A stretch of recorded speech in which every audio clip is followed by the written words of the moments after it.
Damaged Defenders by Sherza. Chapter 50. The Asset. Hydra had learned a few very important lessons from World War II. After the loss of Schmidt and Zola, when Colonel Phillips, Peggy Carter, and the commandos tore most of the Hydra's bases down to their foundations in the wake of Steve going down with Schmidt's plane, they allowed it. They left just enough people in the bases to make it look convincing. Meanwhile, the bulk of their forces retreated to one of the bases that Zola had no knowledge of. And from thence they rebuilt themselves. Their credo and their ultimate goal remained the same, but it had become obvious that the methodology employed prior to and during World War II was non-viable. Another means to their desired end was required. So Hydra went underground. Personnel that had been too junior, minor, or otherwise marginalized for Schmidt or Zola to have known their names or interacted with them became the face of the organization, as the more well-connected and well-known personnel had been made useless by Zola's capture. As Zola had not seen fit to commit suicide, there could be no guarantee that he would not willingly or otherwise give the name and or location of every Hydra agent, base, and potential target he knew of. While the lesser-known agents began the long, arduous process of working themselves into important positions, certain other agents took up where Zola left off. While hiding in the dark was called for, there was no reason they could not also strike from the dark. No big, splashy, attention-getting, "Hail Hydra" stuff. Quiet assassinations of key figures, sneaky destabilizations of key governments and governmental figures. But to do that, they needed assassins and infiltrators. Thus, in the last days of World War II, was the organization calling itself the Red Room born. Over the next decades, hundreds of children, both male and female, of varying ethnicities and physical descriptions, were acquired as soon after birth as could be managed. From there they were trained. Some would call it brainwashed. Some were surgically altered, and others exposed to variants of Erskine's serum that Hydra developed using Zola's surviving records. The death toll among these children was horrific. Less than 1 in 100 survived to adulthood. Of that paltry number, only 10 remained stable and usable long-term, the rest eventually succumbing to madness or sudden catastrophic failures of their bodies. By a quirk of fate, all 10 were female, and eventually became known as Black Widows to the wider world. Natasha Romanov was both the greatest success and the greatest failure of that particular program.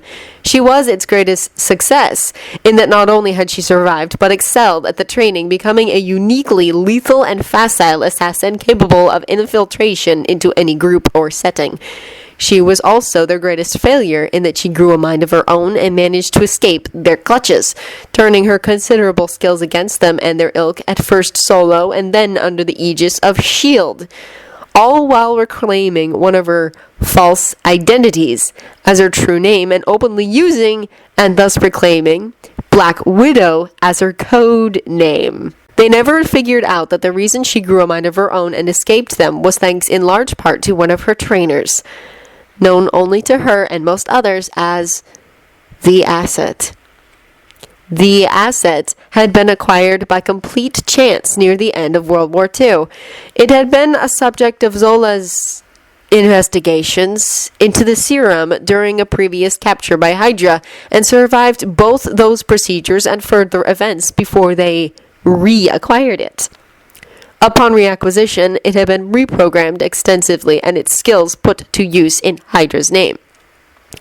More even than the Black Widows, the Asset was a ghost to the wider world for decades. Like the Black Widows, it was presumed, due to the length of its suspected service, to be multiple incarnations by those that believed it existed at all. However, in this case, the wider world was incorrect in its assumption. The Asset was but one weapon, not many. The Asset was used extensively in those early days, both alone and in tandem with one or another Black Widow or other Hydra personnel. Unfortunately, the Asset proved to be uniquely resistant to reprogramming. Its stability could only be ensured for short periods, less than a week, before recalibration was required. Thus, it became standard procedure to keep the asset in cryogenic stasis when its skills were not required. Unfortunately for Hydra, at one point, the asset was paired with Natasha long enough that the asset began to shake its programming, and certain doubts were planted in Natasha's mind. Those seeds of doubt eventually led to Natasha escaping the Red Room. Of late, the asset had spent more time in stasis than out of it. This was due more to the genesis of the digital age than the asset's inherent instability. With cameras everywhere, satellites capable of taking clear pictures of license plates, and cell phones with built-in cameras becoming ubiquitous, the asset could not be deployed as easily and frequently as in the past. Unlike the Black Widows, the asset could not change its appearance and mannerisms at will, rendering it all too identifiable from one engagement to the next if sufficiently clear footage of it was obtained.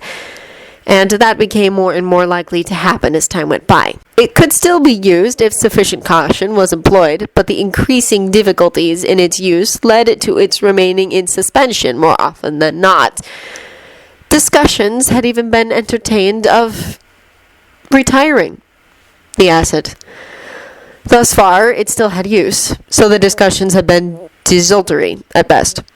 In the not-too-distant future, however, the asset's time would run out. The asset remained blissfully unaware of this. Then Steve Rogers was found.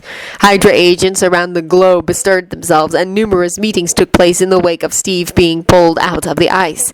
Now, more than ever, Hydra was grateful they had gone underground and worked in secret. Rogers had worked tirelessly to wipe them out, however futile his efforts had been.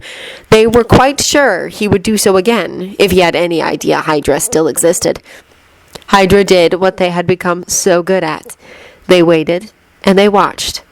While Steve confined himself to beating the crap out of punching bags and not stirring beyond that gym or the quarters he'd been given, they were content not to act. But when the invasion attempt occurred, things changed quickly. Hydra had fingers in virtually every pie around the globe, so they became aware nearly instantly of Charles Xavier rallying those mutants he had even tolerable relations to. Worse, Rogers had been put in charge of a team of people that had the capability to come after the Red Room in a way Natasha alone had never been able to manage, and S.H.I.E.L.D., thanks to Hydra intervention, had never bothered with. If those people came after the Red Room, it was all but inevitable that links to Hydra would eventually be found. Hydra had only one chance. They agreed to recall a Black Widow currently in deep cover. This Black Widow, given the name Yelena Belova to differentiate her from her compatriots, had been the best widow behind Natasha. Indeed, she had surpassed Natasha in certain areas and was totally loyal to Hydra. She was thus Hydra's best chance at neutralizing Natasha. The asset was their only hope to take out the rest of the team, especially the Berserker. Hydra knew that if Bruce Banner had so much as an inkling that danger was imminent, he would transform. Ross had shown that there was nothing that could take the Berserker down nor contain it. Assassination by sniper was their best and, truth be told, only option to be rid of him. Likewise with Tony Stark, if for other reasons, as well as Rogers. Wolverine, well, difficult they knew how to handle, and anticipated being able to reprogram it and turn it to their service, as it had proven susceptible to programming in the past. The mutant known as Pyro might be recruitable, and if not, well, a bullet would take care of the problem. The mutant known as Rogue would be ridiculously easy to eliminate. The various civilians that orbited the group were hardly worth mentioning, and all ridiculously easy to eliminate. Hawkeye would be a challenge, if only because he, like the asset, was a sniper by trade. He was thus more aware of when and where a sniper might be in residence, and thus able to evade the danger. The real question was whether the so-called gods could be killed at all. If not, well, containment methods were being investigated. One way or another, they would be neutralized. The decision made, a facility deep in the mountains west of Magadan, Russia, was reactivated the day after the attempted invasion, and Yelena recalled. While they waited for her to extract herself from her current assignment, the base was cleaned and aired, and personnel moved in. This reduced the unused air the facility had after having not been activated for several years. Once personnel were in place, a well-trained team proceeded to the deepest sub-level. This area was heavily reinforced with dedicated power generators and backup generators separate from those that powered the rest of the facility. Most of those generators and backups were attached to 3 items in small concrete and steel bunker at the far end of the level. One of these items best resembled a steel coffin. It was in fact the cryogenics chamber that held the asset in stasis between assignments. The chamber was attached to innumerable hoses, cables, and instrumentation. Some of the hoses and cables led through a small hole in the wall to the generators, while others snaked along the wall or across the floor to a bank of instruments and computer monitors in one corner near the bunker's door and was the second object in the room. Still others snaked across the floor and wall to a heavily reinforced chair with retractable metal restraints and a bevy of computer hard drives, monitors, and other equipment. This was where the asset was recalibrated upon thawing and as required once activated. Due to the asset's frequency of use in the past and the range of places it was deployed, there were facilities like this scattered around the globe.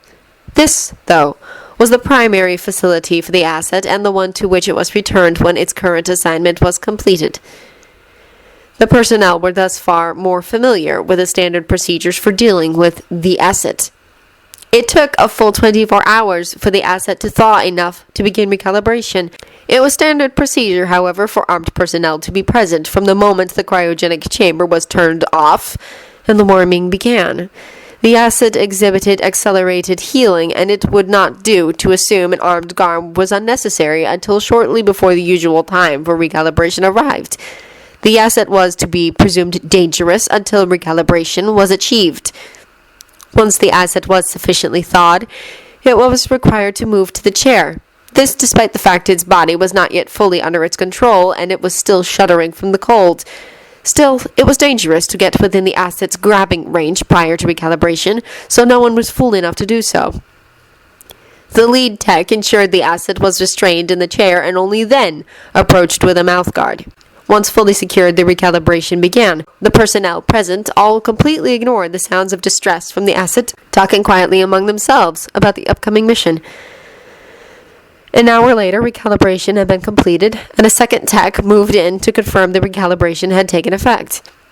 Once that was assured, only then did the guards' guns drop, and a senior Hydra agent stepped neatly into the bunker with a file folder in hand. In Russian, the agent began to speak. "The assignment," the agent said, handing off the file. "Elimination of these individuals. Black Widow Belova will be partnering you for this mission to assist in elimination of a rogue counterpart and such of the other targets as are deemed necessary due to circumstances. Extreme caution is to be observed at all times. These individuals exhibit a range of skills that will make them challenging to eliminate without detection. This is the location of the base to which reports will be made every 3rd day." And it went without saying, recalibration would be applied at those times. "This assignment will remain the only assignment until all objectives are completed. Transport to the secondary base has been arranged for an hour from now. Black Widow Belova will arrive at the base tomorrow night. She has been fully debriefed, so the assignment may begin immediately after her arrival." The asset took the file and flipped through it, its metal arm gleaming briefly in the harsh lights of the bunker. The agent observed carefully, but there was no sign of hesitation or recognition at any of the pictures in the file. The agent allowed the asset to peruse the file, which it did quickly, then handed the file back. "Your gear is in the next room," the agent told the asset. The asset got to its feet smoothly and marched out of the bunker. It took less than 10 minutes to dress and arm itself, then marched to the surface and the transport awaiting it. The ghost, known to the intelligence community as the Winter Soldier, was once more in play.